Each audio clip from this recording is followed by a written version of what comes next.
Welcome to Horns of a Dilemma, the podcast of the Texas National Security Review. I'm Ryan Vest, Executive Editor of TNSR, and I'm here with our Editor-in-Chief, Dr. Sheena Chestnut Greitens. We're pleased to have joining us today Dr. Jackie Schneider, author of the article, Cyber Operations and Nuclear Stability, Networked Instability. Dr. Schneider is the Hargrove Hoover Fellow and Director of the Wargaming and Crisis Simulation Initiative at the Hoover Institution at Stanford University. Her research operates at the nexus of technology, national security, and political psychology, with an emphasis on cybersecurity and autonomous systems. A prominent voice in defense policy, Dr. Schneider is the co-author of The Hand Behind Unmanned: Origins of the U.S. Autonomous Military Arsenal. Dr. Schneider is an affiliate at Stanford's Center for International Security and Cooperation and previously served as senior advisor to the Cyberspace Solarium Commission. Her work has appeared in a series of academic and policy outlets, including International Organization, Security Studies, Foreign Affairs, Financial Times, and the New York Times. She holds a PhD from George Washington University. Jackie, welcome to Horns of a Dilemma. It's great to have you on the show. Thanks for having me. So Jackie, I wanted to jump into the introduction of your article and maybe start with where people have seen some of the topics that you cover in the popular imagination and even in pop culture today. So your introduction references the movie WarGames and the very real impact that had on Department of Defense thinking. How do you think the fictional fears raised in that and other movies that the listeners might have seen, how did those echo in today's debates about cyber threats and nuclear stability? And, where do those fears maybe diverge from the reality that you explore in the article? So first off, if you're going to talk about cyber and nuclear, it's almost like a requirement to mention WarGames. So like if you have your bingo card, like check, done, right? But the reason why I lead with that is because it ended up being so influential to how the United States started thinking about this relationship between digital and nuclear. And I want to say that the cyber thing is really, really hard for us to visualize and get our head around. If anybody's ever tried to publish cyber work in kind of a popular media outlet, they really struggle to find pictures. It's always computer screen with green ones and zeros. And so WarGames is so useful because it makes something real that otherwise lives in this very kind of virtual world. And the other, this is a good news, is that we haven't actually seen cyber attacks that create nuclear effects or cyber threats that lead states to use nuclear weapons, right? You have two as we as social scientists would think about, you have two variables that are actually really, really hard to operationalize.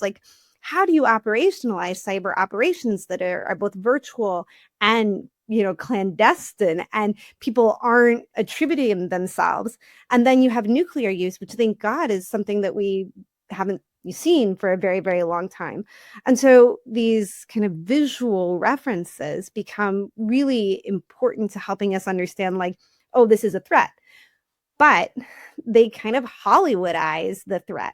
And so because we have two variables that are really hard to measure, we either A, ignore, or B, turn it into something that Matthew Broderick can star in. And so the goal with this piece was to say, no, actually, there are some kind of real fundamental characteristics of both cyber and nuclear that may help us understand where there is true threat and what that threat could look like. I'm glad you brought that up because right at the beginning of the article, you start off with this assertion that general understandings of when and why cyber operations create this instability are inchoate at best and misguided at worst. What do you think has driven the disconnect between the perception and the reality? And what do we tend to get most wrong about the relationship between cyber operations and nuclear use? Well, cyber operations, because they're virtual, at least for a very long time, scholars would kind of hypothesize about their impact. And this is something we've done in the nuclear realm for a really long time. Almost all of our understanding or beliefs about nuclear policy are based on theories because we have very little empirical use. Also, good news.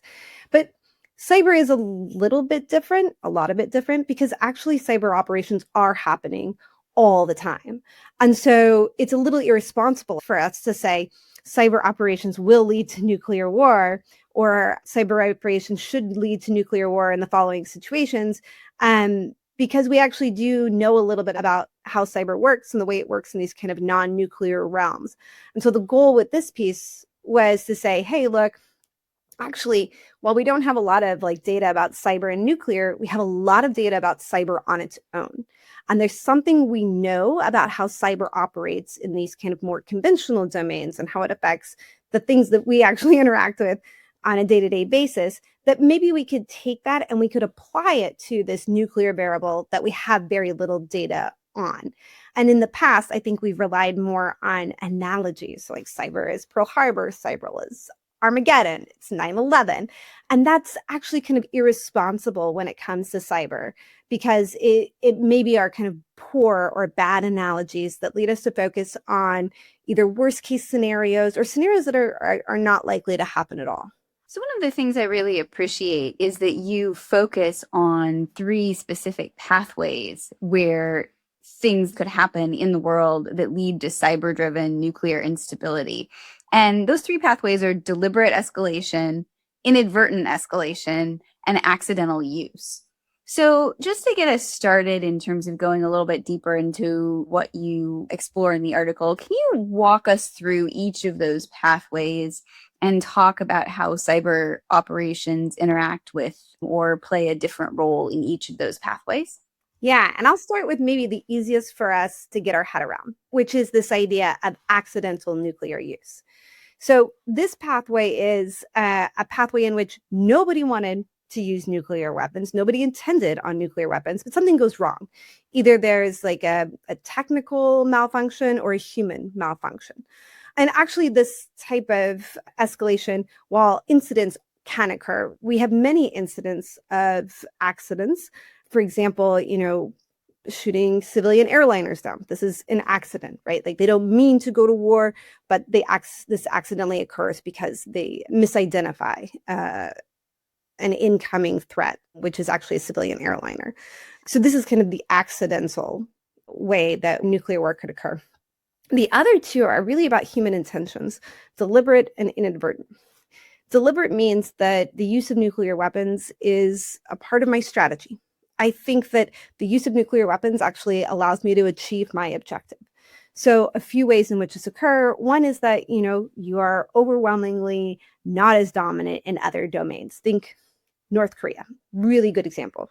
North Korea does not have as good an army, air force, navy as South Korea and the United States, but they do have a burgeoning nuclear power. And so it could behoove the North Koreans, who would be worried that a first strike would take out the vast majority of their conventional military, to instead go nuclear early.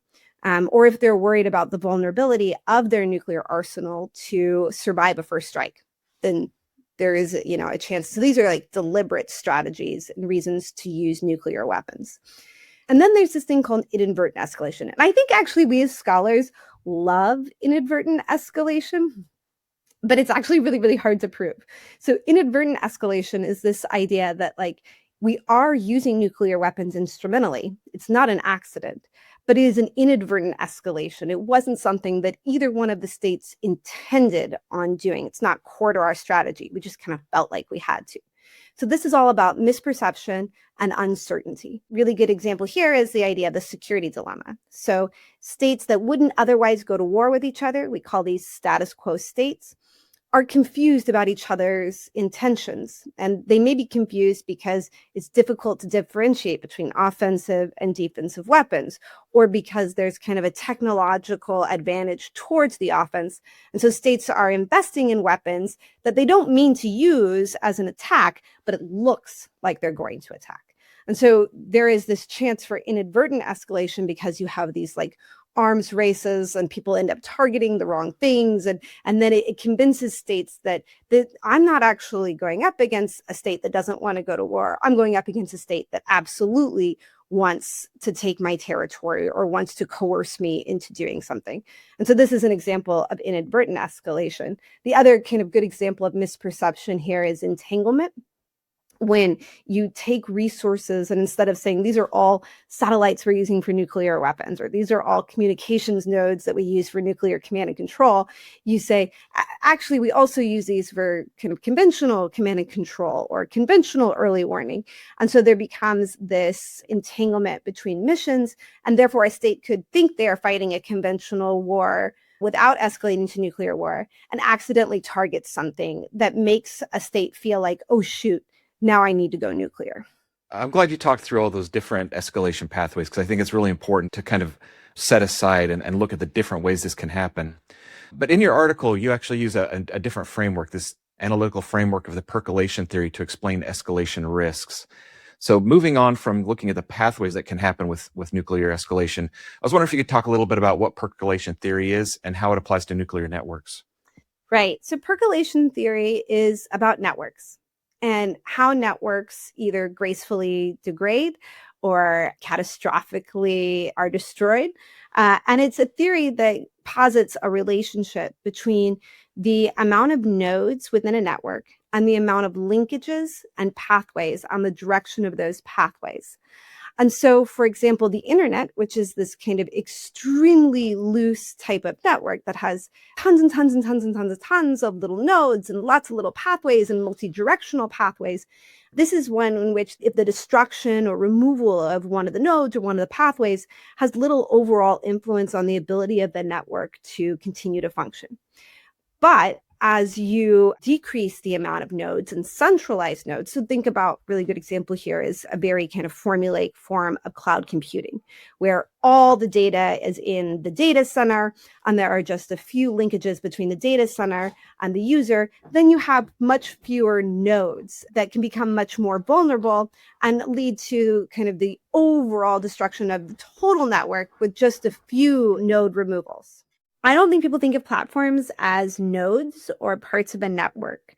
But what becomes clear from this theory is that if you are a state that has chosen to go all in, for example, on just a few legs of the triad, right? Like maybe just submarines, for example, you are actually fundamentally changing your nuclear network and maybe inadvertently creating less resiliency in terms of the diversity of pathways. And so I think that we may have relied sometimes on having one leg of the triad in order to create deterrence and stability.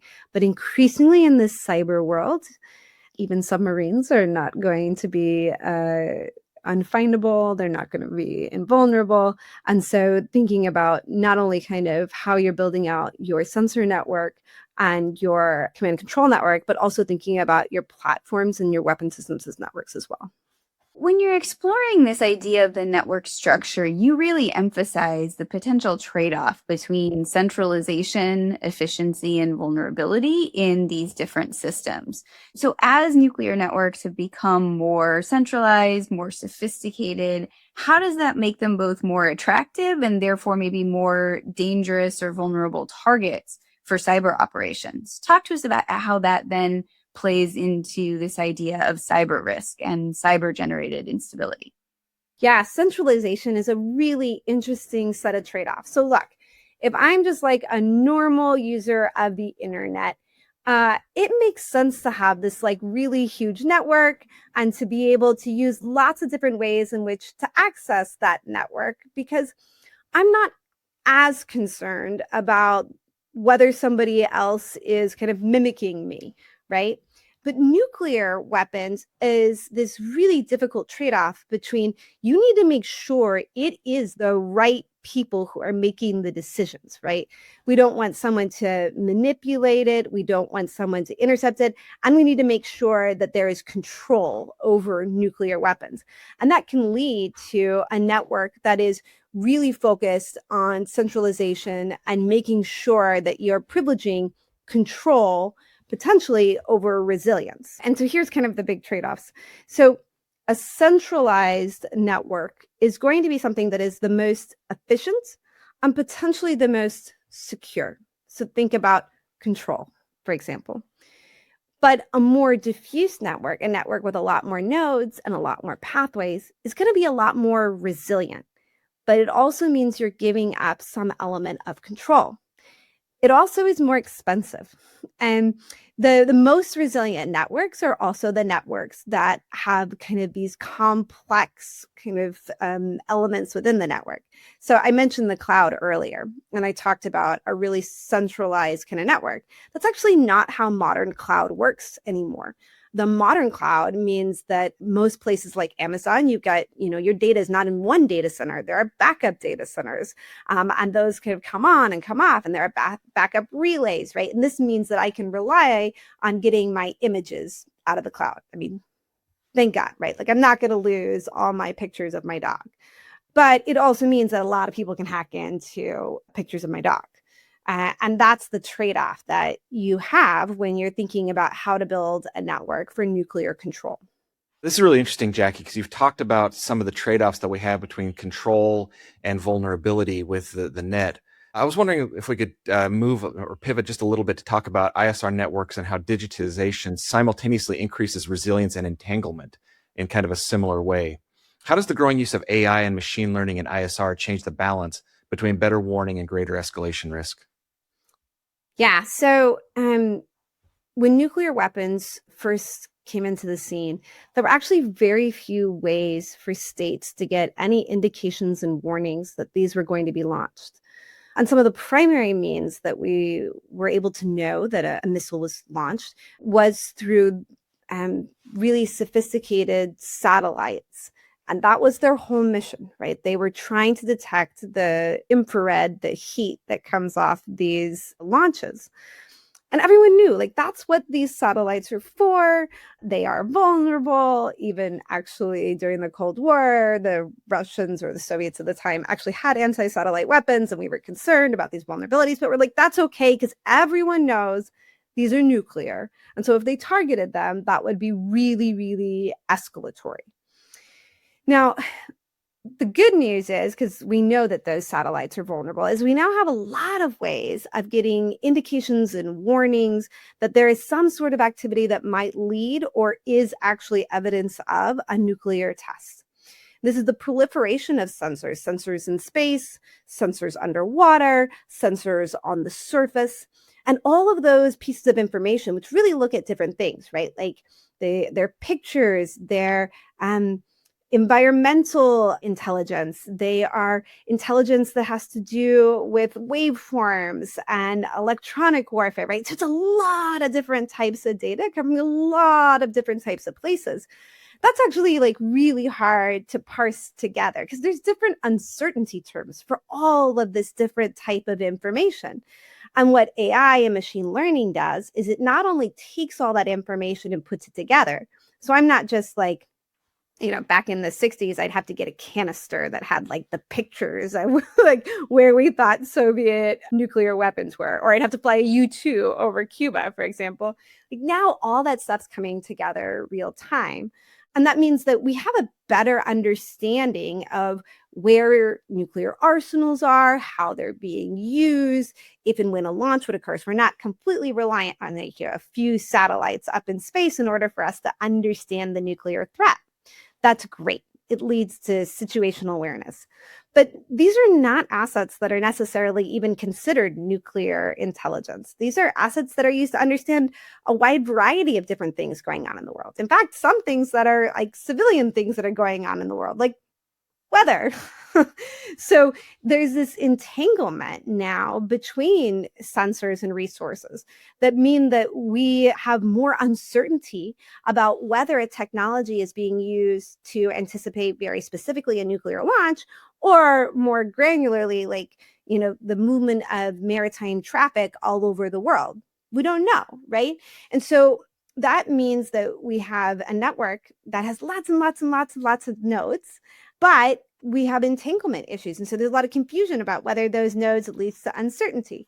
It also means that a lot of that information needs to be kind of put together in centralized places. So data centers. And so even while all that data is virtual, it creates a geography of modern day intelligence that is actually can be very centralized. And so you have nodes and hubs where the data is located or where the data comes together to be looked at and disseminated. And then, those relays themselves can be very vulnerable, especially if they're passing classified information. So we have a network that is both more resilient in terms of this sensor diffusion, but also has created a geography of centralization when it comes to data amalgamation and processing. So goods and bads, right? Like it's a give and a take. So this discussion around uncertainty and early warning always makes me think of the story at the beginning of Scott Sagan's book about the limits of safety, where there's an alarm that goes off and it turns, lots of sort of near disastrous consequences that luckily get stopped in time. But it turns out that the whole thing was triggered by, I think it was a bear climbing the fence at that particular site. And I'm thinking, gosh, it would be nice if we had, some AI tools that could enable us to say probability of saboteur or probability of incoming nuclear missile X, probability of bear climbing fence Y, right? That might be sort of a helpful diagnostic panel for some of our decision makers. But I wanted to go back to this point about uncertainty, because I think this is so important when we talk about issues that, as you mentioned at the very beginning of this conversation, are hard to picture, right? And so you talk about in the article that cyber operations, and you've been talking about it for the last few minutes, that cyber operations often create uncertainty.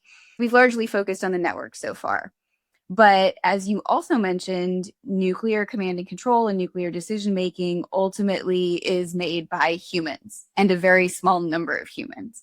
So how do you think that the uncertainty that you've been talking about affects human decision makers, or could affect them during potential crises? And how do you weight that element of human perception of the uncertainty around cyber operations versus the sort of actual technical effects of cyber attacks themselves? Oh, this has been so for anyone listening who's not an international relations scholar, we love uncertainty as international relations scholars. It is complex. It is difficult to measure. So we're slightly obsessed with uncertainty. And I was raised by a defensive realist, Charlie Glazer. And so uncertainty is a huge part of realism. So realism is a theory of international relations. And what matters for this conversation is that realists think that uncertainty leads to war.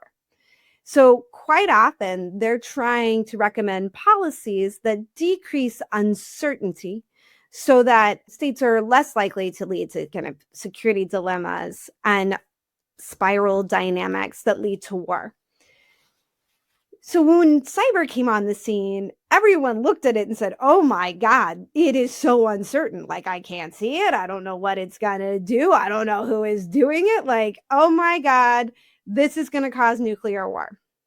And I actually did a bunch of empirical work in WarGames and experiments trying to understand how people responded to cyber, and was kind of baffled at first because all that uncertainty around cyber did not, in my games, lead to escalations or concerns about nuclear war. Instead, it led to restraint. It caused people confusion, anxiety. It slowed them down. So it's this really kind of interesting phenomenon. But I found something else in the games, which was that quite often when I gave people cyber capabilities, it gave them more certainty and confidence. And here's where I gave 3 pathways to war in the paper. And I don't say which pathway to war I think is most likely to lead to war. But I'll say empirically, it's deliberate escalation. We actually have very few examples of inadvertent and accidental escalation to war. And I think Corey Shackey's done some really good work on this. And so then it's okay, well, let's see if these ways in which cyber creates uncertainty are less likely to escalate to nuclear war, then how does cyber create certainty? And this, I think there are kind of network implications. Because when cyber networks tend towards that centralization. And when states are more confident that they understand where those vulnerabilities are and what the effects of those vulnerabilities might be, they're also more likely to take that first strike against that target. So data centers are a great example here. Like if your data is all over the place, right? I'm as a state like not confident that I can blind you. We often talk about blinding attacks. Like I'm not so confident I can like blind you. But if you are putting the data in just a few nodes, then I might be more confident that that first strike is going to either protect me or allow me to take that offensive action that otherwise I would be unsure if it was effective. And so I think what we see here is that when cyber attacks can imbue that level of confidence in the cyber attacker, then we both see kind of more likely to take those cyber attacks. So kind of more likely to take cyber attacks against NC3 if they're really confident that there's only a few nodes that they have to attack in order to cut off control. And so I think this is an interesting thing because actually when I started working on this, I was convinced that uncertainty was going to be my dominant pathway to war. But I'm more and more convinced that it's actually when we build networks and make choices that create certainty about vulnerabilities that we're more likely to see that kind of deliberate pathways to escalation. This discussion on confidence, certainty, and uncertainty is really fascinating because I've never really looked at nuclear escalation in those terms before. And as you get to the culmination of your article, you argue that the most dangerous cyber operations are not necessarily those that cause dramatic failures, but those that attack our relationships with data and undermine this trust in decision-making systems and really get after the confidence and the uncertainty. What do these kinds of operations look like in practice, and what are they especially likely to induce, or I guess really, why are they especially likely to induce an accidental nuclear use? Yeah, so I like to tell people this story of when I was a baby lieutenant, which at this point is actually a very long time ago. So like think about the world before the iPhone. That was when I was a baby lieutenant. And my first job was in South Korea. And we had, it was my job as the watch officer to stare at this common operating picture. And if I thought the North Koreans are coming south, I'm the one who has to call the general and let them know. As you can imagine, it is both like extremely boring and extremely scary. This is like early 2000s. The first time you're sitting watching, you see a little like coming down south, like, oh my God, this is it. Like, I'm going to call the general. We're going to war.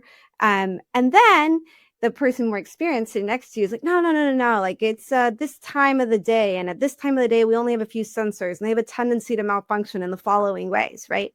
And so I could believe everything else in that common operating picture and not believe that one part. So there's this like graceful degradation of trust, right? This is as kind of like if you only have a few early warning sensors type of thing.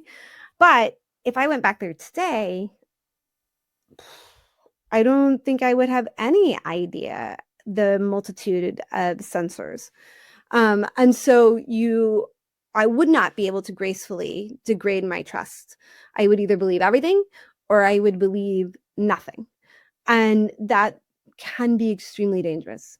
First, it's very dangerous to manipulation. And I think in the world of AI, where the developers' role in developing the algorithm and the data and the way in which a bad actor could influence both the data that it's trained on and the algorithm, that has really big implications for nuclear war. And if you're building young officers, lieutenants, much younger than me at this point, who are having to make that decision, like, how do I respond to that little track coming south? Then the characteristics of the network really, really matter, because today's diffuse networks means that manipulations are going to be far, far more important, and they will have a very, very large effect. And how that lieutenant responds, whether they respond with, I don't believe everything, or they respond with, oh my God, we have to go nuclear, that's a human, right? That's a human decision about technology. Very hard to model what that will be. But I will say, and this is not in the paper either, but I think there's a relationship between cyber and AI. And I think that the way AI is being developed right now is one that imbues confidence, right? Like when I go on Gemini, it like tells me how amazing I am, right? It is designed to make me feel confident in its outputs. The other side of that for cyber means that those deception and manipulation and the cyber attacks that actually are generally kind of more likely to work are also potentially could have devastating effects because they create misplaced certainty. And I think we need to talk more about that when it comes to nuclear war and this relationship between AI and cyber vulnerability, which, not in the paper. So that's like the next paper. There's definitely a ton to unpack here. And I just want to flag that especially in this case, I really recommend people go read through the article because there's a lot here that we just won't have time to touch on in the discussion today, but that really bears, I think, mulling over and thinking about because what the possibilities are and how they combine. Your article really challenges some of at least my thinking, and I think the thinking of many other people about what could go wrong, how and why. And so just wanted to put in that plug. Please go read the article. It's great. So I wanted to ask a question to you about the implications for policy. If you could have policymakers take one lesson from this article, what should they or should we be rethinking about how to design, defend, or operate nuclear systems in this current cyber AI era? And what trade-offs are just going to be unavoidable even with improved or near perfect cyber defense? How should policymakers think about their priorities in this world? So in general, kind of more nodes, more platforms, more sensors, more data processing centers is going to lead to more resilience. I think resilience is good, right? I think resilience increases deterrence. I think it decreases accidents, but it's really expensive. It requires a lot more training and knowledge. And I think you give up some level of control, right? So maybe there's some nuclear missions like command and control that you can't actually go all in on resilience for. In which case, you need to focus on where those vulnerabilities are and really harden them. So if you have a very centralized network that has only a few nodes, those nodes have got to be prepared to survive a physical attack, prepared to survive a cyber attack. If they only have a few pathways, data relays. And I think that one of the things we don't think about enough is the trade-off between limited nodes and multiple pathways. So maybe one of the solutions to I don't have a lot of nodes because I don't trust a lot of people is a lot more different types of pathways. So think about like, I have a way to communicate over the horizon via space, but I also have a way to communicate with wireless kind of line of sight relays, right? Like thinking about different ways in which you can kind of solve the problem that your network creates for itself. And I think in general, we talk a lot about cyber in terms of the ability of the exploit to create an effect. And what this article is about is not like the exploit to the effect, but instead how the probability of the scope of the effect is based on the network structure, not the particular vulnerability. And I don't think we think enough about that, partly because what are the cyber processes, the practitioner processes that have to do with the network? The way we build the networks is generally kind of siloed in a very different place than how we build weapons. And so there's kind of a disconnect. So each weapon system, there are requirements to make sure it's kind of cyber hardened. But then how that weapon system then connects to the overall network so that it can be used and so that it can receive intelligence inputs. Who looks at that? Whose job is that? So I think kind of this more holistic look. And then always, this is what I say all the time, training, training, training. It's all about teaching the operators, not that there will be no vulnerabilities, but where their vulnerabilities exist so that you can avoid inadvertent and accidental escalation. I think that there are ways in which we can train out inadvertent and accidental escalation, in which case then all we have to deal with is deliberate escalation. And that I think is almost an easier trade-off than if we're trying to like focus on one versus the other. Jackie, we want to thank you very much for joining us today. This has been a really interesting discussion. Well, thanks so much for having me. Thanks for joining us on Horns of a Dilemma from the Texas National Security Review. Our guest today has been Dr. Jackie Schneider, author of the article, Cyber Operations and Nuclear Stability, Networked Instability, which as always can be accessed for free on our website. If you enjoyed this episode, be sure to subscribe and leave a review wherever you listen, and you can always find more of our work at tnsr.org. Today's episode was produced by TNSR Digital and Technical Manager Jordan Morning and made possible by the University of Texas System. This is Ryan Vest and Sheena Chestnut Greitens. Thanks for listening.